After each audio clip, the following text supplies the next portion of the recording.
ಸರೋಜಾದೇವಿ ಅವರು ಒಂದು ನಮ್ಮ ಚಿತ್ರರಂಗದಲ್ಲಿ ತುಂಬ ಹಿರಿಯ ನಟಿ. ಹಾಗೆ ಎಲ್ಲ ಭಾಷೆಗಳ ಚಿತ್ರಗಳಲ್ಲಿ ಭಾಗವಹಿಸಿ ಮಹಾನ್ ನಟಿ ಅನ್ನಿಸ್ಕೊಂಡಂಥ ಒಂದು ನಟಿ. ಹಾಗೆ ಒಂದು ಮಹಾನ್ ನಟಿ ಅನ್ನೋದು ಒಂದು ಸಾಧನೆ ಆದರೆ ಎಷ್ಟು ಒಳ್ಳೆ ಹೆಂಗಸು, ಎಷ್ಟು ಒಳ್ಳೆ ಮನಸ್ಸು.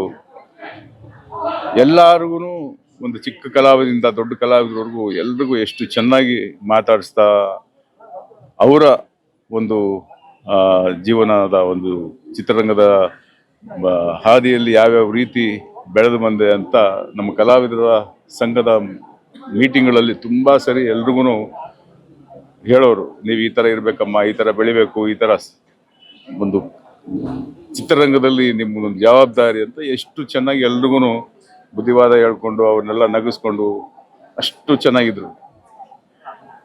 ನನಗೆ ತುಂಬ ಆಸೆ ಇತ್ತು, ಅಮ್ಮ ಒಂದು ಪಿಕ್ಚರ್ ಮಾಡಬೇಕು ನಿಮ್ಮ ಜೊತೆಯಲ್ಲಿ ಅಂತ. ಒಂದು ಅವಕಾಶ ಸಿಕ್ತು ನನಗೆ ನಟ ಸಾರ್ವಭೌಮ ಚಿತ್ರದಲ್ಲಿ ಪುನೀತ್ ರಾಜ್ಕುಮಾರ್ ಎಷ್ಟು ಬಂದು ನನ್ನ ಕತೆ, ಅಮ್ಮ ನೀವು ಅದೊಂದು ಪಾತ್ರ ಮಾಡಿಕೊಡಿ ಅಮ್ಮ, ನನಗೊಂದು ಆಸೆ, ನನ್ನ ಚಿತ್ರದಲ್ಲಿ ನೀವು ಒಂದು ಪಾತ್ರ ಮಾಡಬೇಕು ಅಂತ ಕೇಳಿದಾಗ ನಾನು ಈ ವಯಸ್ಸಲ್ಲಿ ನನಗೆ ಪಾತ್ರ ಮಾಡಬೇಕಾ ಅಂತ ಕೇಳ್ತಾ ಇದ್ರು. ಅಮ್ಮ ನೀವು ಪಾತ್ರ ಮಾಡಬೇಕು, ಈ ಪಾತ್ರ ಅಂತೂ ನೀವು ಮಾಡಿದ್ರೆ ತುಂಬ ಸಂತೋಷ ಆಗುತ್ತೆ, ನೀವು ಕತೆ ಕೇಳಿ, ನಿಮ್ಮ ಪಾತ್ರ ಕೇಳಿ, ನೀವು ಮಾಡಿದ್ರೆ ಚೆನ್ನಾಗಿರುತ್ತಮ್ಮ. ಇಲ್ಲ ಸರಿ, ನಿಮಗೋಸ್ಕರ ನಾನು ಪಾತ್ರ ಮಾಡ್ತೀನಿ, ನಾನೇನು ಕತೆನೂ ಕೇಳಲ್ಲ, ಪಾತ್ರನೂ ಕೇಳಲ್ಲ, ಯಾವಾಗ ಬರ್ಬೇಕು ಹೇಳಿ ನಾನು ಬರ್ತೀನಿ ಅಂತ ಹೇಳೋರು. ಸೊ ನಾನು ಡೇಟ್ ಕೊಟ್ಟ ಮೇಲೆ ಚಿತ್ರೀಕರಣಕ್ಕೆ ಬಂದು ಚಿತ್ರೀಕರಣದಲ್ಲಿ ಎಷ್ಟು ಸಂತೋಷವಾಗಿದ್ರು ಅಂದರೆ ಅವರು ಅಷ್ಟು ಸಂತೋಷವಾಗಿದ್ರು. ನನಗೆ ಎಷ್ಟೋ ಇಲ್ಲ, ಇನ್ಮೇಲೆ ನಾನು ಪಾತ್ರಗಳು ಮಾಡಬೇಕು ಅನಿಸುತ್ತಾ ಇದೆ ನನಗೆ. ಈ ಚಿತ್ರ ಮಾಡಿದ್ಮೇಲೆ ನಾನು ಈ ಪಾತ್ರ ಮಾಡಬೇಕು, ಇನ್ಮೇಲೆ ಒಳ್ಳೊಳ್ಳೆ ಪಾತ್ರಗಳು ಬಂದರೆ ನಾನು ಮಾಡ್ತೀನಿ ಅನ್ನೋ ಒಂದು ಆ ಸಂದರ್ಭದಲ್ಲಿ ಹೇಳೋರು.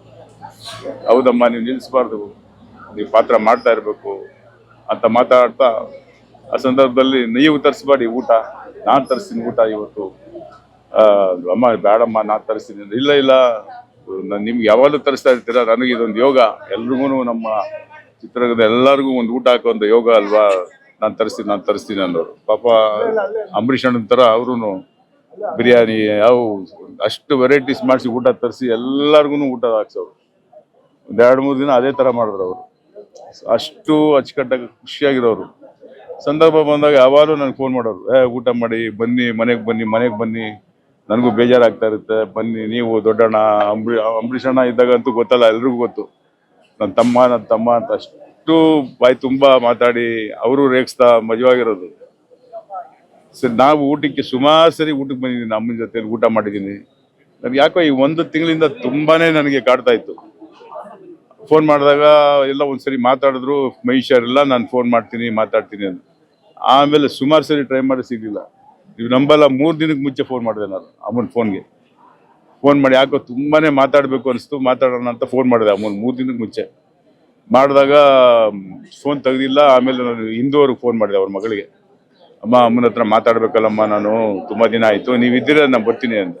ಇಲ್ಲ ಅಂಕಲ್, ನಾನು ದುಬೈಯಲ್ಲಿದ್ದೀನಿ, ಬಂದಮೇಲೆ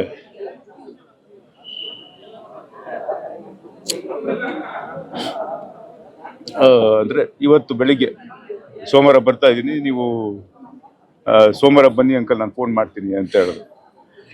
ಆಯ್ತಮ್ಮ ಆಯಿತು ಅಂತ ಹೇಳಿದೆ. ನಾನು ಇವತ್ತು ಬೆಳಿಗ್ಗೆ ಫೋನ್ ಬಂತು ನನಗೆ ನಮ್ಮ ಹಿಂದೂವರ ಯಜಮಾನರಿಂದ, ಸಮರ್ಥದಿಂದ ಫೋನ್ ಬಂದ ತಕ್ಷಣ ನಾನು ಖುಷಿಯಾಗಿ, ಅಮ್ಮ ಬರಕ್ಕೆ ಕೇಳಿರ್ಬೇಕು,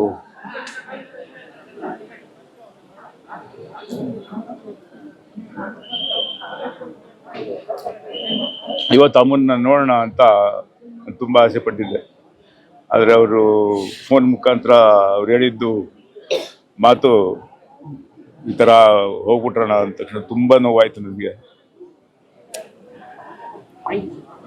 ಯಾಕೋ ಅವ್ರನ್ನ ಆ ಥರ ನೋಡಿ ಮಾತಾಡೋಕ್ಕಾಗಿಲ್ಲ.